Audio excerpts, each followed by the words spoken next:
Manchester City are back and back with a bang. I mean, my word. Palermo, the atmosphere was unreal for a friendly from their side, I can't lie. I think most Premier League teams, home fans, would be put to shame by the way they were acting. You know, a proper feeling to what maybe European nights might feel like for the Manchester City players. A couple of those fiercer Premier League grounds like St James's Park. But a good real test, genuinely. You know, they got to shift around the defensive block. And I think we saw some really nice things. So in today's video, we'll be analysing the game, looking at the positives. Well, before I begin, if you are a City fan, give this video a massive thumbs up and hit the subscribe. I will be looking at analysing you, tongue twister, across the whole of this season. So it's going to be really exciting. And where I want to actually start is to talk about Ryan Cherki in the first half team. I think those are the games in which Ryan Cherki shows that he doesn't need to be fancy. He can just be effective. I think that was the biggest question mark for me when Cherki came in. You know, you can have these flashes of brilliance, but the basics, can you do the right stuff at the right times? Do you know when to speed the game up and slow it down? Today, Cherki was everywhere, especially in that first half. You know, moving around before, you know, what the Man City called the uncles came onto the pitch in the second half. I really like what I saw from Cherki. Taking on responsibility, he was dropping deeper, he was dropping to the left, he was dropping to the right. He was taking on that role of leader in Manchester City's attacking phase. And, you know, that's the next step for Cherki. Can you impact games in every way possible? And that assist he got for Haaland, I'm pretty sure it was him, was an indication of Cherki speeding up the game at the right moments and finding the right option. And of course, Erling Haaland, when he finishes it off, it's typical Haaland, right-footed finish into the bottom corner. You know, there was a couple of days ago, I think City were doing an open training session and Haaland was clipped, missing some chances. And everybody was like, oh, Haaland's washed. This guy's never washed. He's an absolute robot. Those finishes are an absolute joke. And he's only going to get better. He's only going to be... This guy is only 23 years of age or 24 years of age. I even forgot. He is young. And he's just inevitable. You know, give him half a chance and he will score. Cherki did well to find a little bit of space. Haaland finished it. About 5 defenders between him and the keeper. And the accuracy. Didn't really need to even look where the goal was. He just knew. He has that striker's instinct. And it's great for Manchester City to have Haaland already kicking on and scoring goals.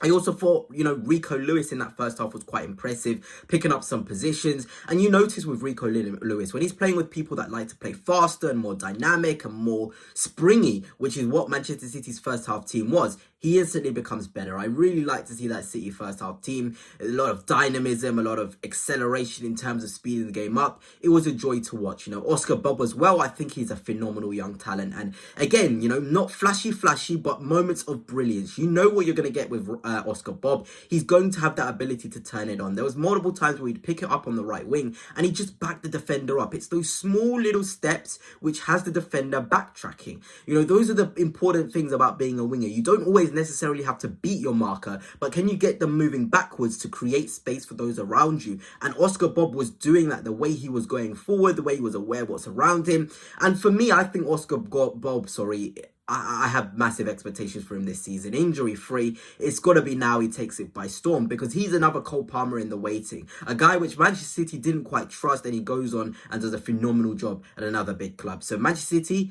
fans, I'm sure you're hoping that this is Oscar Bob's year, and I genuinely think it will be. He's going to be impacting games, scoring goals. He's got that knack for creativity as well. I think that game against Newcastle St James's Park pretty much shows the mentality he has as well. It's very, very good. And it's just about Pep utilising him and using him in the right moments so he can show that quality. I also thought Ryan Aït-Nouri wasn't too bad. A couple of cheap giveaways in the midfield, but it's a learning progress, you know, learning process. He looked pretty sharp. He looked ready. He looked like he wanted to impact in the final third as well. Pretty decent on the defensive side as well. I was quite impressed with what I saw with him. And we're looking around the other squad. I thought, you know, Kusanov wasn't too bad. A bit of miscommunication with Trafford, who looked quite nervous, City fans. I'm sure you can agree with me. You know, that first game back, big club, Manchester City, you can see why he would feel nervous. But I think as the game went on, there was a lot of positive moments from him, and he will only get better. And obviously, I'm not too sure who the first choice is. City fans, let me know. Is it Trafford for you, or is it Edison? You know, or, you know, who do you see as the number one? For me, I think Trafford is a phenomenal young keeper and will go on to be England's number one in due course, but he's going to need to learn. He's still quite young. He's going to get used to those players in and around him,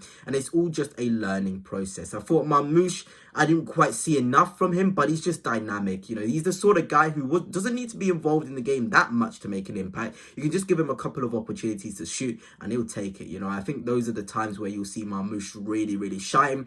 And of course, we've got to talk about the second half team. And as I said earlier in this video, the uncles came on, your Gundogan's, your Bernardo Silvas, and I saw a lot of Manchester City fans being like, oh, guys, the fun is over. And you know, it kind of made me choke, it made me laugh. But I was quite happy with what I saw from those people in the second half.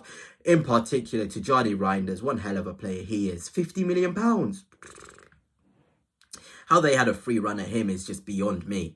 Ball carrying, box crashing, finishing capabilities, variety of finishes. This guy has it all. An engine as well. The moment I think I just caught on to his second goal of the game, he made an interception straight after that. You know, that hunger to go again, you know, you cannot teach that in a player. You know, you can have all the ability and all the confidence in the world to go into the right positions and score goals.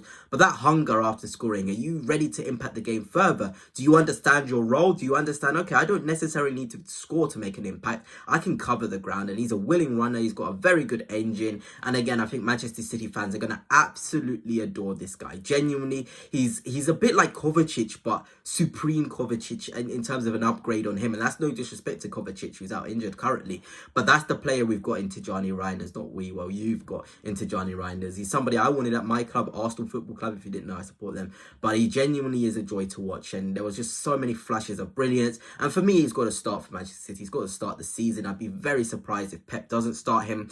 And yeah, that's where I'm going to basically leave this video. Let me know, City fans, who would you start in your first Premier League game? Who needs to be dropped? But from what I saw, I was genuinely impressed with a lot of people.